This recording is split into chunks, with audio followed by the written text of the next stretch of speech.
تعلیم کے صحیح نماز نہیں پڑھ پاؤگے، بغیر تعلیم کے ڈھنگ سے وضو نہیں کر پاؤ گے، بغیر تعلیم کے آپ کی زندگی بہتر نہیں گزر سکتی۔ اس لیے آپ سے گزارش ہے لوگوں، اپنی زندگی بہتر بنانے کے لیے اپنی اولادوں کو جاہل مت رکھو، اپنے بچوں کو بھی پڑھاؤ، اپنی بچیوں کو بھی پڑھاؤ۔ اگر بچے جاہل رہے، تعلیم یافتہ نہ بنے تو وہ نہ خدا کا حق پہچانیں گے، نہ نبی کے حقیقت، نبی کے شان کو جانیں گے، نہ ماں باپ کا مقام و مرتبہ سمجھیں گے۔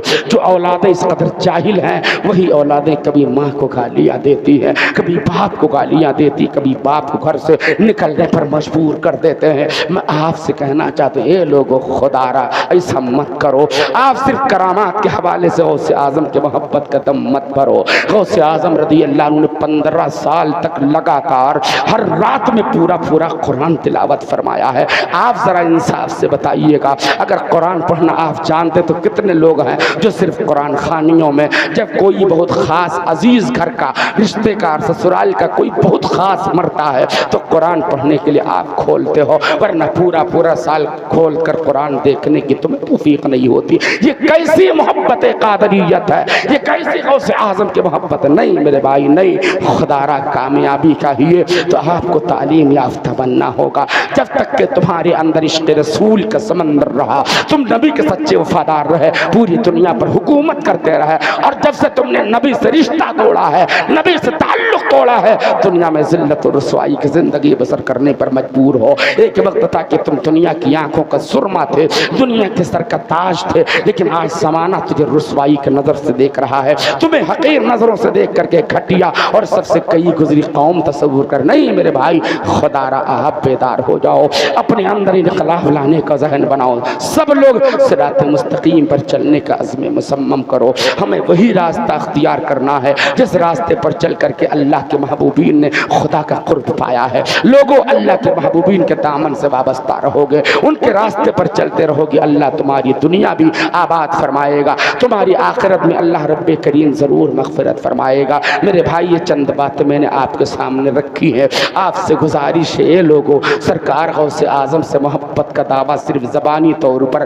آپ کے مقبولیت کے لیے کافی نہیں ہے، آپ کے اعمال میں غوث اعظم کا کردار ہونا چاہیے، آپ کے اعمال سے غوث اعظم کے میسج کا فالو کرنا، یہ عمل ظاہر ہونا چاہیے۔ اس لیے آپ سب سے گزارش ہے لوگوں، خدا را اپنے آپ کو صحیح معنوں میں سچا قادری بناؤ، غوث اعظم کا سچا وفادار بناؤ، غوث اعظم کی تعلیمات پر عمل کر کے زندگی بسر کرو، انشاءاللہ تمہاری زندگیوں میں انقلاب آئے گا۔ آج ہمارے اس قوم کے کتنے بھائی ہیں، بڑے درد کے ساتھ، بڑی تکلیف کے ساتھ یہ باتیں کہی جاتی ہیں۔ آپ اسی کٹیلیا چوراہا کے چوراہے سے باہر جب نکلیے، جو پچھم کی طرف وہ پلاٹنگ کی جگہ پڑی، اس جگہ آپ اتنی ٹائم جا کر دیکھیے کتنے نوجوان جو وہاں بیٹھ کر شراب پی رہے ہیں، یہیں پر نہیں ہے، اس چوراہے پر جہاں آپ بیٹھے یہاں پر میں نے کئی بار دیکھا ہے، اور دیگر مقامات پر آپ آگے دیورنیا کی طرف بڑھیے، پل کے اوپر جائیے، اس نہر کے کنارے جائیے، اور آپ آگے بڑھیے بادل پوروا یا اس کے اطراف میں جا کر کے دیکھیے، مرزا پور کے رینج میں دیکھیے، مرزا پور چوراہے سے اتر پچھم کے کونے پر جو باغ ہے،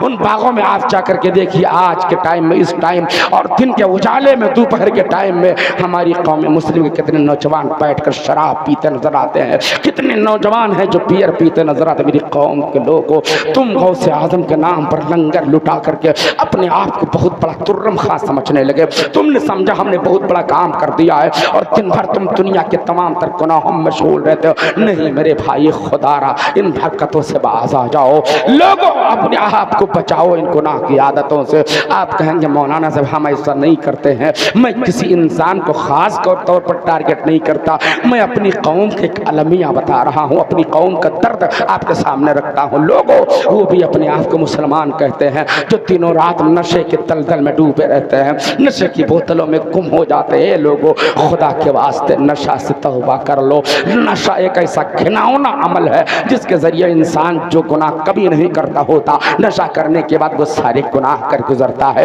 اس لیے آپ سب سے گزارش ہے لوگوں، جاگ جاؤ، خدا را بیدار ہو جاؤ، اسی میں آپ کے لیے عافیت ہے، ورنہ زمانہ کس قدر تنگ نظر ہو گیا تمہارے ہمارے حوالے سے۔ اگر آپ بیدار ہوں اللہ تعالیٰ آپ کی زندگیوں میں بیداری کا جذبہ آپ کو عطا فرمائے۔ اللہ تعالیٰ کی بارگاہ میں ہم اور آپ سبھی حضرات صحیح معنوں میں اس محفل نور میں بیٹھ کر غوث اعظم کے وسیلے سے اپنی عافیت، اپنی بھلائی، راہ راست پر چلنے کی دعائیں کریں۔ اللہ ہماری آپ کی دعائیں ضرور قبول فرمائے گا، لیکن ضروری یہ ہے کہ آپ اپنے آپ کو گناہوں کی دنیا سے الگ کرو، آپ برائیوں سے رشتہ توڑ لو، آپ شریعت کے خلاف معمولات سے قطع تعلق ہو جاؤ۔ آپ یہ ذہن بنا لو ہمیں جینا ہے تو مصطفیٰ کے لیے، ہمیں مرنا ہے تو مصطفیٰ کی محبت میں مرنا ہے۔ اس لیے آپ سے گزارش لوگوں، ہر عمل سے، ہر قدم سے، کردار و افعال سے ہمیں عشق رسول کو ثابت کرنا ہے، اور یہ صرف دنیا کو دکھانے کے لیے نہیں۔ نبی کریم علیہ السلام کے غلاموں، ہمارے دل کی جو نبی کی محبت میں کیفیت ہوتی ہمارے آقا اسے پوری طرح ضرور ملاحظہ فرماتے ہیں۔ اس لیے آپ سے گزارش یہ چند جملے میں کہے، ہو سکتا ہے کسی کو میری بات شاق گزری ہو، تکلیف ہوئی ہو، خدا را ان باتوں کو آپ درگزر کیجئے گا، لیکن جو باتیں آپ سے کہی جائیں ان کو سننے کے بعد عمل کرنے کی کوششیں کیا کیجئے۔ حضرات یہ جلسے جلوس اعمال کی اصلاح کے لیے کروائے جاتے ہیں، خالی نام نمود کے لیے، اعلان کے لیے، شہرت کے لیے نہیں، یہ جلسے جلوس دین سیکھنے کے لیے، دین بتانے کے لیے۔ عزم کا جن و بشر کے لب پہ سجا ہے خطبہ غوث اعظم کا۔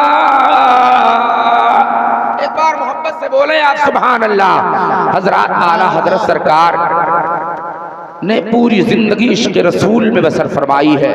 محبت رسول کی تعلیم دیتے ہوئے اعلیٰ حضرت سرکار نے اپنی زندگی تمام فرمائی، شب و روز اٹھتے بیٹھتے ہر حال میں امام اہل سنت نے نبی کریم علیہ السلام سے محبت فرما کر زمانے کو مزاج دیا، دنیا کو یہ پیغام دیا، اے دنیا والو، جس نبی کے صدقے میں اللہ نے کائنات بنائی ہے، جس مصطفیٰ کے وسیلے سے اللہ نے اس کائنات کو وجود بخشا ہے، اسی مصطفیٰ جان رحمت سے پوری دنیا میں محبت کرنے والے لوگ ہوں، اسی نبی کی تعلیم، اسی نبی کا پیغام، اسی نبی کا لایا ہوا دین پوری دنیا کے اندر موجود ہونا چاہیے۔ دنیا میں جتنے لوگ ہوں وہ سب کے سب اپنے نبی سے سچی محبت میں ڈوب کر کے زندگی بسر کرنے والے ہوں۔ عزیزان گرامی، امام اہل سنت سرکار اعلیٰ حضرت نے آقا کریم علیہ الصلوۃ والتسلیم کی بارگاہ میں بہت سارے کلام لکھے ہیں اور اپنے عشق رسول کا اظہار فرمایا۔ اعلیٰ حضرت سرکار فرماتے ہیں، کعبے کے بدر الدجا تم پہ کروڑوں درود، طیبہ کے شمس الضحیٰ تم پہ کروڑوں درود، اور کوئی غیب کیا تم سے نہا ہو بھلا، جب نہ خدا ہی چھپا تم پہ کروڑوں درود۔ تھوڑا سا آپ ایکو کم کیجئے، مائک آواز تھوڑا صاف کر دیجئے۔ اعلیٰ حضرت سرکار نے اپنے نبی کی تعریف بیان فرمائی ہے، کعبے کے بدر الدجا تم پہ کروڑوں درود، طیبہ کے شمس الضحیٰ تم پہ کروڑوں درود، حبیبی یا رسول اللہ اور کوئی غیب کیا تم سے نہا ہو بھلا، جب نہ خدا ہی چھپا تم پہ کروڑوں درود۔ تھوڑا سا بولے آپ سبحان اللہ۔ حضرات میں صرف آپ کو تیار کر رہا ہوں کہ آپ تیار ہو جائیں 10 منٹ کے اندر تقریر سننے کے لیے، اور اس کے بعد 10 منٹ تک انشاءاللہ میں تقریر کر دیتا ہوں۔ ایک بار محبت سے بولے آپ سبحان اللہ۔ امام اہل سنت اعلیٰ حضرت سرکار اسی کلام میں، اسی سلام میں آگے چل کر تحریر فرماتے ہیں، یا رسول اللہ علیہ السلام، ہم نے خطا میں نہ کی تم نے عطا میں نہ کی، ہم نے خطا میں نہ کی تم نے عطا میں نہ کی، کوئی کمی سربراہ تم پہ کروڑوں درود، کوئی کمی سربراہ، کوئی کمی سربراہ، کوئی کمی سربراہ تم پہ کروڑوں درود۔ حضرات میرا مزاج ہے، میرا معمول ہے، میں اعلیٰ حضرت سرکار کے نعتیہ دیوان کا کوئی شعر پڑھ کر اس کے حوالے سے کچھ توضیحی و تشریحی گفتگو کرنے کی کوشش کرتا ہوں، مگر آج چونکہ وقت کی تنگی ہمارے ساتھ دامنگیر ہے، اس لیے میں نے اعلیٰ حضرت سرکار کے نعتیہ دیوان کا سلام کا یہ 2-3 شعر پڑھا ہے۔ میں آج اس کی وضاحت و تشریح کرنے کے لیے وقت محسوس نہیں کرتا، وقت میں تھوڑی سی قلت دامنگیر ہے، آپ ذرا سا اسی بات کو ذہن میں رکھیں۔ امام اہل سنت نے کتنی عظیم، کتنی پتے کی بات فرمائی ہے کہ یا رسول اللہ، ہم نے خطا میں نہ کی۔ خطا کا معنی غلطی ہے، گناہ ہے، برائی ہے، عصیاں شعاری کے معاملات ہیں، خلاف شریعت امور پر چلنا ہے۔ یا رسول اللہ، ہماری زندگی رات و دن، شب و روز، صبح و مساء، لیل و نہار، اجالے اندھیرے میں گناہوں کے ماحول میں گزرتی ہے۔ یا رسول اللہ، ہم نے کبھی گناہ کرنے میں کوئی سوچ سکوچ نہیں کیا۔ یا رسول اللہ، ہم زندگی بھر گناہ پر گناہ کرتے رہے، مگر پھر بھی اے میرے آقا، آپ کے نوازنے کا عالم یہ ہے، آپ کے جود و سخا کا معاملہ یہ ہے، آپ کی عطا کا حال یہ ہے کہ آپ اپنے غلاموں کو اتنا عطا فرماتے ہیں کہ مانگنے والے کا دامن تنگ ہو جاتا ہے، مصطفیٰ کی عطا میں کمی نہیں آتی ہے۔ رسول اللہ صلی اللہ علیہ وسلم سے محبت کا دعوت دنیا کا ہر فرد کرتا ہے، دنیا کے تمام اپنے آپ کو مسلمان کہنے والے رسول اعظم صلی اللہ علیہ وسلم کی محبت کا دم بھرتے نظر آتے ہیں، مگر آپ ذرا سا ذہن کو حاضر رکھیے گا، رسول کریم علیہ الصلوۃ والتسلیم سے محبت کا دعویٰ کرنے والوں، آپ اپنے دعوے میں کس حد تک کے صحیح ہے، آپ اپنے دعوے میں کس حد تک کے دلیل پیش کر سکتے ہیں؟ آپ ذرا سا ذہن کو حاضر رکھیے۔ امام اہل سنت فرماتے ہم نے خطا میں نہ کی، تم نے عطا میں نہ کی۔ یا رسول اللہ علیہ السلام، ہم نے تو ساری زندگی گناہ پر گناہ کیا، مگر اے میرے آقا آپ کی عطاؤں کا عالم یہ ہے، آپ کی نوازشات کا معاملہ یہ ہے کہ ہم گناہگار غلاموں کے دامنوں میں تنگی آتی ہے، مگر آپ کی جود و عطا میں کمی نہیں آتی۔ رسول اللہ کی عطا کو اگر آپ دنیا میں دیکھنا چاہتے ہیں تو آپ تمام مختلف مقامات پر احادیث طیبہ کی روشنی میں نبی کی عطاؤں کو ملاحظہ فرمائیں گے۔ کہیں غلامان مصطفیٰ نبی کی بارگاہ میں آنکھوں کے علاج کے حوالے سے حاضر، یا رسول اللہ آنکھ نکل آئی ہے، مصطفیٰ اس کا علاج فرماتے ہیں۔ کبھی رسول اعظم کی بارگاہ میں کوئی ایسا غلام حاضر ہے، یا رسول اللہ میرے پیر کی ہڈی ٹوٹ گئی ہے، میرے بدن کی ہڈی میں نقص آ گیا، میرے آقا لعاب دہن شریف لگا کر اس کی اصلاح فرماتے ہیں، ہڈی جوڑ دیتے ہیں۔ رسول اللہ کی عطا کا عالم دیکھیں، بارگاہ رسول کونین صلی اللہ علیہ وسلم میں غلامان رسول حاضر خدمت ہے۔ یا رسول اللہ علیہ السلام، میرے پورے بدن پر، پورے جسم پر آبلے پڑ گئے، بڑے بڑے چھالے پڑ گئے، جسم پر زخم ہو گیا، دنیا مجھ سے نفرت کرنے لگی، گھر والے مجھ سے منہ موڑ لیتے ہیں، اپنے بیگانوں نے مجھ سے دامن جھاڑ لیا، اپنے بیگانے سبھی لوگوں نے ہم سے رشتہ توڑ لیا، بستی والوں نے مجھے دنیا کے اندر ایک معیوب شخص سمجھ کر کے بستی کے باہر ویرانے میں چھوڑ دیا۔ یا رسول اللہ علیہ السلام، یہ میرے بدن کی کیفیت ہے، یہ میرے جسم کا حال ہے کہ ہم سے اپنے بھی گھن کرنے لگے، نفرت کرنے لگے، کوئی مجھ سے قریب آنا گوارا نہیں کرتا، کوئی میرے پاس بیٹھنا پسند نہیں کرتا، اپنے قریب مجھے بیٹھنے دینا گوارا نہیں کرتا۔ یا رسول اللہ، یہ میری زندگی کا حال ہے، میرے آقائی سے حالات ہم پر طاری ہے۔ مصطفیٰ کریم علیہ السلام کی عطا کا عالم دیکھو، عطائے مصطفیٰ ملاحظہ فرماؤ۔ اگر رسول کریم علیہ السلام کو اختیار نہ ہوتا، مصطفیٰ فرماتے اگر ایسی تکلیف تمہیں ہے تو ڈاکٹر کے پاس چلے جاؤ، حکیم حاذق کے پاس چلے جاؤ، طبیب دنیا کے پاس چلے جاؤ، کسی ڈاکٹر کا سہارا لے لو، کسی حکیم کے نسخے استعمال کرو، مگر میرے آقا علیہ الصلوۃ والتسلیم نے یہ نہیں فرمایا۔ سرکار یہ نہیں فرماتے ہیں ڈاکٹر کے پاس جاؤ، نبی یہ نہیں فرماتے ہیں حکیم کے پاس جاؤ، سرکار نے یہ نہیں فرمایا کہ حکیموں کا سہارا لو، مصطفیٰ فرماتے ہیں میرے غلام قریب آ جا۔ جب غلام بارگاہ رسول سے قربت حاصل کرتا، نبی کی بارگاہ میں قریب آیا، آقا فرماتے اور قریب آؤ، اور قریب آیا۔ مصطفیٰ جان رحمت علیہ الصلوۃ والتسلیم نے اپنے رحمت للعالمین کے ہاتھوں کو اس تکلیف زدہ بدن پر پھیرا ہے، جہاں جہاں سے دست مصطفیٰ گزرتا جاتا ہے، بدن میں اصلاح پیدا ہوتی جاتی ہے۔ نعرہ تکبیر، نعرہ رسالت، جشن غوث الورا، فیضان اولیاء کرام، مسلک اعلی حضرت، نعرہ تکبیر، نعرہ رسالت۔ مصطفیٰ کریم علیہ السلام کی عطا کا حال یہ ہے، سرکار دست نورانی ایسے تکلیف زدہ بدن پر پھیرتے ہیں، جہاں جہاں سے نبی کا دست نورانی گزرتا ہے ساری تکلیف دور ہوتی چلی جاتی ہے، حتیٰ کہ اس کے بعد حالات یہ ہوتے ہیں ان کے بدن سے ایسی خوشبو پھوٹتی ہے کہ دوبارہ پوری زندگی کبھی خوشبو استعمال کرنے کی ضرورت نہیں پڑی۔ ان کے شریک زندگی نے پوچھا، آپ کو کبھی عطر لگاتے نہیں دیکھا، کبھی خوشبو استعمال کرتے نہیں دیکھا، مگر آپ کے بدن سے جو خوشبو آتی ہے میں کسی گلستہ میں نہیں پاتی ہوں،